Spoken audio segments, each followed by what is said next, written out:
2023 UPSC civil सेवा परीक्षा मैथिली साहित्य के पेपर 2 में एक प्रश्न आया था।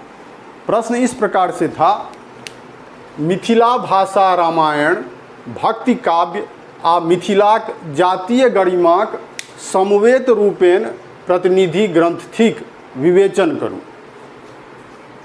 इस प्रश्न को देखकर कई छात्र पेशोपेश में पड़ गए।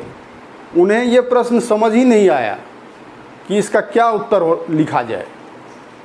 वो प्रश्न को सही ढंग से नहीं लिख पाए। और यही होता है सिविल सेवा की परीक्षा में।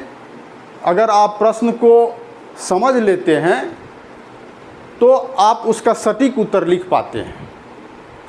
और किसी छात्र को 10 अंक अधिक आते हैं, किसी को 10 अंक कम आते हैं। तो आप सोच